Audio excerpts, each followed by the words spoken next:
नमस्कार students, Abhyuday IAS में आप सभी का एक बार फिर से स्वागत है। आज हम विश्लेषण करने जा रहे हैं 4 और 5 जुलाई के कंबाइंड पीआईबी पर। जैसा कि आप सभी को पता ही होगा कि करंट अफेयर में जितना द हिंदू और द इंडियन एक्सप्रेस का रोल है, उतना ही इम्पोर्टेंट पीआईबी भी हमारे लिए होता है।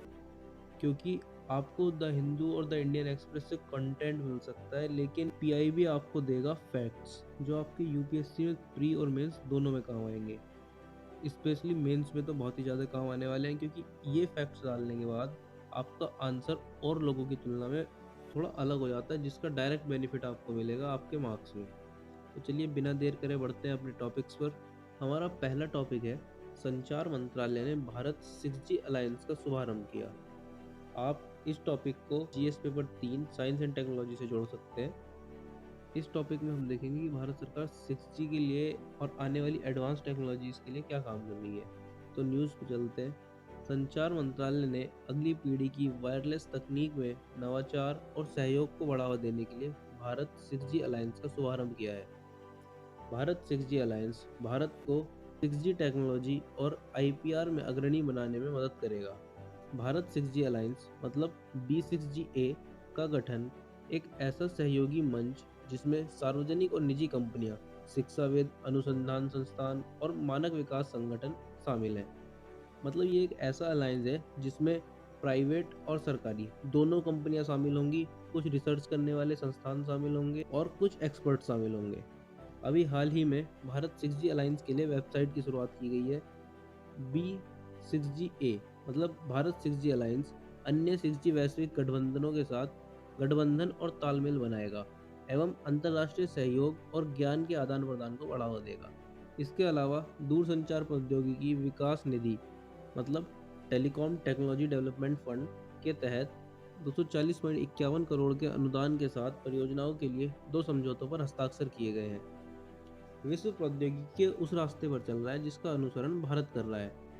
भारत में पिछले 9 वर्षों में डेटा की कीमत 2014 में 300 रुपये प्रति जीबी से घटकर 2023 में 10 रुपये प्रति जीबी रह गई है।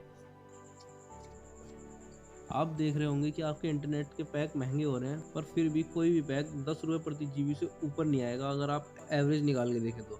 मार्ग के अधिकार मतलब राइट ऑफ वे की अनुमति में 230 दिन लगते थे, जिसे घटाकर 9 दिन कर दिया गया है।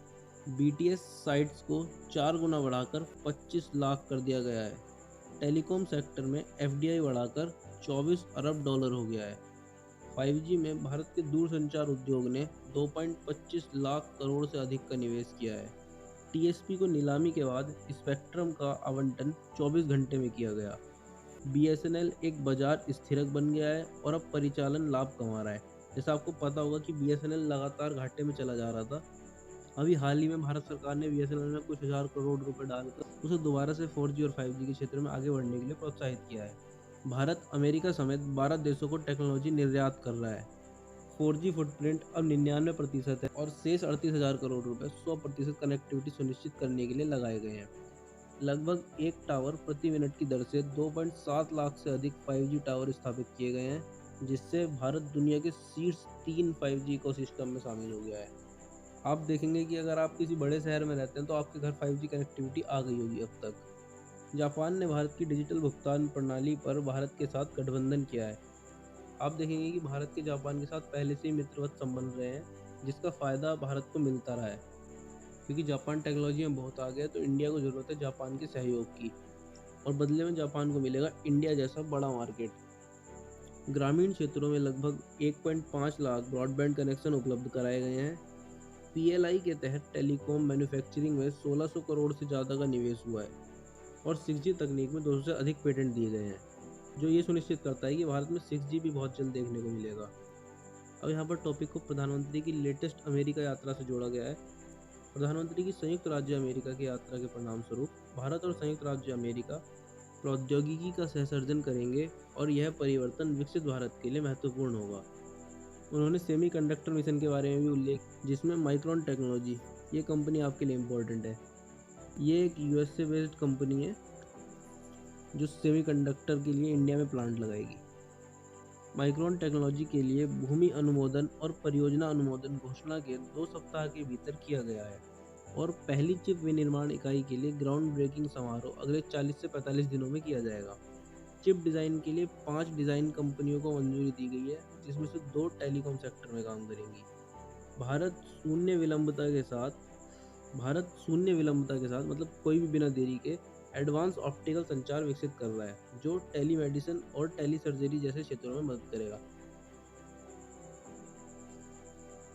मतलब मतलब इंडिया में इंटरनेट इतना तेज होना चाहिए, मतलब इंडिया में इंटरनेट इतना तेज होगा कि जिससे मरीजों को टेलीमेडिसिन और टेलीसर्जरी जैसे क्षेत्रों में लाभ मिल सके। अब आप सोच रहे होंगे कि टेलीमेडिसिन और टेलीसर्जरी क्या है। इनका मतलब है कि आप घर पर रहकर भी किसी बड़े डॉक्टर के साथ कंसल्ट कर सकते, या फिर कोई छोटा डॉक्टर भी किसी बड़े डॉक्टर से कंसल्ट करके किसी बड़े ऑपरेशन को कर सकता है। तो इन दोनों चीज़ों को टेलीमेडिसिन या टेलीसर्जरी बोला जाएगा। भारत 6G अलायंस भारत को 6G टेक्नोलॉजी और IPR में अग्रणी बनाने में मदद करेगा। IPR मतलब इंटेलेक्चुअल प्रॉपर्टी राइट, जिसके बारे में आपको याद होगा कि अभी हमने 2 दिन पहले ही पूरा टॉपिक डिस्कस किया था। तो चलिए मूव कर जाते हैं अपने नेक्स्ट टॉपिक पर। 23वें SCO शिखर सम्मेलन में प्रधानमंत्री का संबोधन। आप इस टॉपिक को अपनी GS पेपर 2 अंतर्राष्ट्रीय संबंधों से जोड़ लेंगे। SCO मतलब संघाई कॉरपोरेशन ऑर्गेनाइजेशन के अध्यक्ष के रूप में भारत ने हमारे बहुआयामी सहयोग को नई ऊंचाइयों तक ले जाने के लिए निरंतर प्रयास किए हैं। इन सभी प्रयासों को हमने 2 मूलभूत सिद्धांतों पर आधारित किया है। पहला है वसुधैव कुटुंबकम, जो आपने देखा होगा कि G20 का भी टाइटल है, यानी पूरा विश्व एक परिवार है। और दूसरा है सिक्योर का मतलब है security, economic development, connectivity, unity, respect for sovereignty and territorial integrity and environmental protection. तो इन 2 मूलभूत सिद्धांतों पर आधारित है। भारत ने इस दृष्टिकोण के साथ SCO में सहयोग के 5 नए स्तंभ बनाए हैं: स्टार्टअप और नवाचार, पारंपरिक चिकित्सा, युवा सशक्तिकरण, डिजिटल समावेशन और 5वां है साझा बौद्ध विरासत। आपको पता होगा कि म्यांमार, चीन और जापान जैसे कुछ देशों में बौद्ध धर्म को माना जाता है, तो हमें इसका फायदा इंडिया की सॉफ्ट पावर डिप्लोमेसी के तहत हो सकता है। भारत SCO में सुधार और आधुनिकीकरण के प्रस्ताव का समर्थन करता है। यह डिजिटल प्रौद्योगिकी समावेशी विकास के लिए एक उदाहरण बन सकता है। मतलब भारत ने SCO के सदस्यों को UPI ऑफर किया है, मतलब अगर कोई चाहे तो अपने देश में UPI की फैसिलिटीज ले सकता है उनसे। आपको पता होगा UPI कितना ब्रॉड कॉन्सेप्ट है, और हमारे पूरे देश में आजकल हर छोटी से छोटी दुकान वाला, कोई ठेले वाला या कोई रेडी वाला भी आसानी से UPI के थ्रू ट्रांजेक्शन कर सकता है, और वो ट्रांजेक्शन सेफ भी हैं, सिक्योर भी हैं। UN सहित अन्य वैश्विक संस्थानों में भी सुधार के लिए SCO एक महत्वपूर्ण आवाज़ बन सकता है, और ईरान SCO परिवार में एक नए सदस्य के रूप में जुड़ चुका है। तो ईरान के जुड़ने के साथ अब SCO में 9 देश हो गए हैं। आपको SCO के बारे में पता होगा कि SCO में सबसे पहले 5 देश थे। इसके लिए इसका नाम संघाई 5 रखा गया था। उसके बाद उज्बेकिस्तान ने इसे ज्वाइन किया, तो इसमें 6 सदस्य हो गए, और तब से इसका नाम SCO रख दिया गया। और उसके बाद 2017 में इंडिया पाकिस्तान ने इसे ज्वाइन किया, और उसके बाद आज ईरान ने इसे ज्वाइन किया। तो कुल मिला के 9 कंट्रीज़ हो गई हैं जो SCO के सदस्य हैं। और भारत ने भी टेम्प्रेरी तौर पर कहा है कि SCO में इससे ज़्यादा सदस्यों को ना बढ़ाया जाए। साथ ही हम बेलारूस की SCO सदस्यता के लिए दायित्व का ज्ञापन पर हस्ताक्षर करने का स्वागत करते हैं। SCO विश्व के 40% लोगों को और वैश्विक अर्थव्यवस्था के लगभग 1/3 का प्रतिनिधित्व करता है। तो आप समझ सकते हैं कि SCO भी एक महत्वपूर्ण संगठन बनता जा रहा है। इस कारण हमारी साझा जिम्मेदारी है कि हम एक दूसरे की ज़रूरतों और संवेदनशीलताओं को समझें। प्रधानमंत्री ने SCO के अगले अध्यक्ष कजाकिस्तान के राष्ट्रपति तोकायेव को भारत की ओर से शुभकामनाएं दी। अब आपके लिए इम्पोर्टेंट हो जाता है, आप इसे बिल्कुल लिख लीजिए कि SCO का अगला अध्यक्ष कजाकिस्तान है। तो चलिए अपने नेक्स्ट टॉपिक पर मूव करते हैं। टॉपिक नंबर 3 है हरित हाइड्रोजन पर अंतर्राष्ट्रीय सम्मेलन, मतलब ICGS 2023। आप इस टॉपिक को अपने सब्जेक्ट GS 3 के साइंस एंड टेक्नोलॉजी से जोड़ लेंगे। इस सम्मेलन का आयोजन नवीन एवं नवीकरणीय ऊर्जा मंत्रालय द्वारा पेट्रोलियम एवं प्राकृतिक गैस मंत्रालय, वैज्ञानिक एवं औद्योगिक अनुसंधान परिषद, भारत के प्रधान वैज्ञानिक सलाहकार कार्यालय के सहयोग से भारतीय उद्योग परिसंघ CII के साथ किया जा रहा है। केंद्रीय विद्युत और नवीन एवं नवीकरणीय ऊर्जा मंत्री 5 जुलाई 2023 को नई दिल्ली में सम्मेलन का उद्घाटन करेंगे। 3 दिवसीय अंतर्राष्ट्रीय सम्मेलन में हरित हाइड्रोजन इकोसिस्टम स्थापित करने के उद्देश्य से कम 25 गहन सत्रों का आयोजन किया जाएगा। इसमें America, Japan, Germany, Switzerland, Africa सहित अनेक देशों के विशेषज्ञ शामिल होंगे, जो भारत के शीर्ष सरकारी अधिकारियों, वैज्ञानिकों, उद्योग एवं अन्य हितधारकों के साथ अपने दृष्टिकोण को साझा करेंगे, जिससे डिकार्बोनाइजेशन के लिए सबसे अच्छे मार्ग को परिभाषित किया जा सके। जैसे आपको बता दूं कि इस सम्मेलन का आयोजन 3 दिन के लिए किया जाएगा, 5 तारीख से लेकर 7 तारीख तक, मतलब 5, 6 और 7 तारीख को। तो सम्मेलन के पहले दिन हाइड्रोजन उत्पादन, इलेक्ट्रोलिसिस और बायो पाथवे, हाइड्रोजन भंडारण, वितरण और रिफ्यूलिंग, हाइड्रोजन ऊर्जा इकोसिस्टम और मूल्यांकन, फ्यूल सेल और इलेक्ट्रोलाइजर, प्रमुख सामग्री और घटक, हाइड्रोजन उत्पादन, थर्मोकेमिकल, परमाणु और अन्य, हाइड्रोजन गतिशीलता, एकीकृत हाइड्रोजन पद्धति, उद्योगों में हाइड्रोजन पर सत्र आयोजित किए जाएंगे। और सम्मेलन के दूसरे दिन हरित हाइड्रोजन की भूमिका पर एक जापानी और दूसरा ऑस्ट्रेलियाई परिप्रेक्ष्य प्रस्तुत किया जाएगा। इस दिन रसद और अवसंरचना, कोड, मानक और विनियमन, हाइड्रोजन हब क्लस्टर, हाइड्रोजन में स्टार्टअप, हाइड्रोजन रणनीतियाँ और नीतियाँ, हरित वित्त पोषण, मजबूत अनुसंधान एवं विकास, पारिस्थितिकी तंत्र का निर्माण पर केंद्रित होगा। सम्मेलन का दूसरा दिन हरित हाइड्रोजन उत्पादन से जुड़े कार्बन उत्सर्जन पर एक पैनल चर्चा के साथ समाप्त हो जाएगा। अंतर्राष्ट्रीय सम्मेलन के तीसरे और अंतिम दिन, मतलब 7 तारीख को, एक पूर्ण व्याख्यान होगा जो एक यूरोपीय परिप्रेक्ष्य प्रस्तुत करेगा और प्रमुख उद्योग हितधारकों के बीच एक पैनल चर्चा होगी।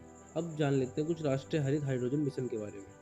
राष्ट्रीय हरित हाइड्रोजन मिशन की शुरुआत भारत सरकार ने 4 जनवरी 2023 को अपनी डिकार्बोनाइजेशन रणनीति के भाग के रूप में की थी। जैसे कि आप जानते हैं कि भारत हरित हाइड्रोजन में हब बनना चाहता है और भारत में इसकी अपार संभावनाएं हैं। मिशन हरित हाइड्रोजन में अनुसंधान एवं विकास पर महत्वपूर्ण बल दिया गया है और इसका उद्देश्य भारत को हरित हाइड्रोजन उत्पाद, उपयोग और निर्यात का वैश्विक केंद्र बनाना है। तो चलिए अपने नेक्स्ट टॉपिक नंबर 4 पर आ जाते हैं। डिब्रूगढ़ में अंतर्देशीय जलमार्ग परिवहन टर्मिनल का शिलान्यास। आप इस टॉपिक को अपने जीएस पेपर 3 अवसंरचना या इंफ्रास्ट्रक्चर बोल सकते हैं, आप उससे जोड़ लेंगे। केंद्रीय पतन, पोत परिवहन और जलमार्ग और आयुष मंत्री श्री सर्बानंद सोनोवाल ने असम के डिब्रूगढ़ में ब्रह्मपुत्र नदी राष्ट्रीय जलमार्ग 2 के तट पर बोगीबील में अंतर्देशीय जलमार्ग परिवहन मतलब IWT टर्मिनल का शिलान्यास किया। पर्यटक सह कार्गो IWT टर्मिनल को 46.60 करोड़ रुपए की लागत से बनाया जाएगा और इसे फरवरी 2024 तक पूरा कर लिया जाएगा। इस टर्मिनल का कार्य Indian port rail and ropeway construction limited द्वारा किया जा रहा है। इस टर्मिनल का विकास कार्गो के साथ साथ यात्री परिवहन के संदर्भ में ऊपरी असम और अरुणाचल प्रदेश, नागालैंड जैसे आसपास के राज्यों के विकास में महत्वपूर्ण भूमिका निभाएगा। आपको पता है इंडिया का नॉर्थ ईस्ट वाला एरिया इंडिया के लिए बहुत महत्वपूर्ण है, तो उससे जुड़ी परियोजनाएं और अवसंरचना आपके लिए बहुत महत्वपूर्ण हो जाते हैं। इससे इको पर्यटन में भी वृद्धि होगी और एक्जिम कार्गो की आवाजाही अन्य की तुलना में कम परिवहन लागत के साथ सुगम हो जाएगी। किफायती और कुशल साधन के रूप में अंतर्देशीय जलमार्गों की बढ़ती लोकप्रियता को ध्यान में रखते हुए खाद्य प्रसंस्करण, फार्मास्यूटिकल्स, सीमेंट आदि जैसे अन्य नए उद्योग इस क्षेत्र में आ सकते हैं, जबकि चाय, पॉलीमर, कोयला, उर्वरक आदि जैसे मौजूदा प्रमुख व्यापार की बड़ी मितव्ययता या इकोनॉमीज ऑफ स्केल में भी बड़ा सुधार होगा।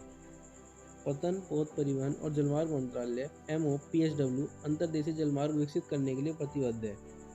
मतलब इस अंतर्देशीय जलमार्ग का विकास किसकी देखरेख में हो रहा है? MOPSW के देखरेख में। गुवाहाटी में भारतीय अंतर्देशीय जलमार्ग प्राधिकरण मतलब IWAI, Sagarmala development company limited SDCL, Assam पर्यटन विकास निगम लिमिटेड ATDC और अंतर्देशीय जल परिवहन निदेशालय DIWT असम के बीच नदी आधारित पर्यटन सर्किट विकास करने के लिए एक समझौता ज्ञापन पर हस्ताक्षर किए गए। यह सागरमाला परियोजना गुवाहाटी स्थित 7 ऐतिहासिक मंदिरों कामाख्या, पांडुनाथ, अशोकलांता, डोल, गोविंदा, उमानंद, चक्रेश्वर और औनियाती सत्र को जोड़ेगी। बोगीबील IWT के निर्माण से औद्योगिक विकास में वृद्धि होगी, जिससे परिवहन आवश्यकताओं की पूर्ति होगी। यह केवल असम में ही नहीं बल्कि पूरे पूर्वोत्तर क्षेत्र के सामाजिक आर्थिक विकास में योगदान देगा। तो टॉपिक 4 हुआ समाप्त और आ जाते हैं हम अपने टॉपिक नंबर 5 पर। जापान भारत समुद्री अभ्यास 2023 मतलब GMAX 2023। इस टॉपिक को आप अपने सब्जेक्ट GS2 अंतर्राष्ट्रीय संबंधों से जोड़ लेंगे। आपको पता है भारत और जापान के बीच में समुद्री अभ्यास चल रहा है जिसे हम GMAX बोलते हैं, जिसका मतलब है bilateral Japan India military exercise. भारतीय नौसेना द्वारा आयोजित द्विपक्षीय जापान भारत समुद्री अभ्यास 2023 मतलब GMAX 23 का 7वां संस्करण 5 जुलाई से 10 जुलाई 2023 तक विशाखापट्टनम में आयोजित किया जा रहा है। यह संस्करण 2012 में अपनी स्थापना के बाद से जिमैक्स की 11वीं वर्षगांठ का प्रतीक है।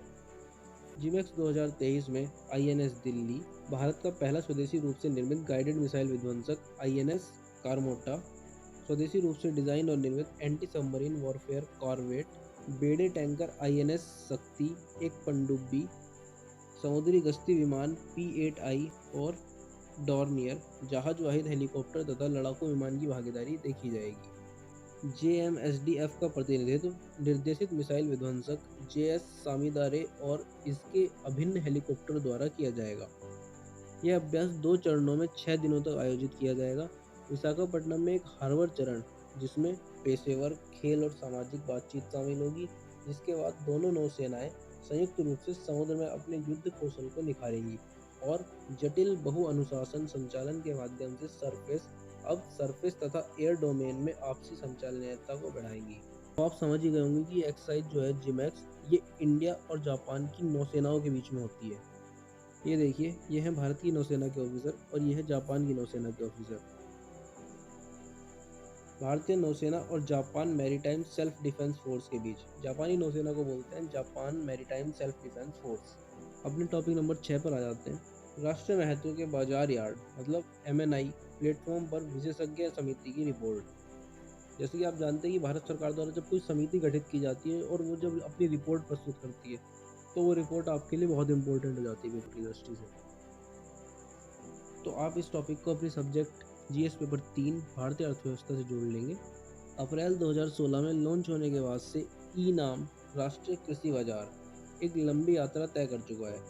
अब तक 23 राज्यों और 4 केंद्र शासित प्रदेशों की 1361 मंडियों को ई-नाम प्लेटफॉर्म पर एकत्रित किया गया है। आपको बता दूं कि ई-नाम जो पोर्टल है वो भारत की मंडियों को जोड़ता है।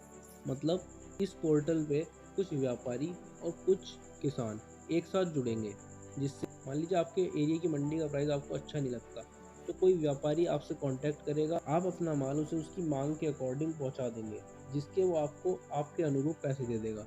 तो देश भर में इस पूरे पोर्टल को अप्रैल 2016 में लॉन्च किया गया था भारत सरकार द्वारा, और ये अब तक 23 राज्यों और 4 केंद्र शासित प्रदेशों की 1361 मंडियों को जोड़ चुका है।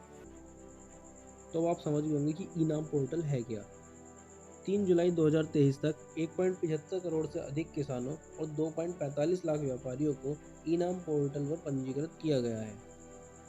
ई-नाम प्लेटफॉर्म पर 7.97 करोड़ मीट्रिक टन और 25.82 करोड़ संख्या बांस, पान के पत्ते, नारियल, नींबू और स्वीट कॉर्न की कुल मात्रा, जिसका कुल मूल्य लगभग 2.79 लाख करोड़ रुपए है, का व्यापार दर्ज किया गया है।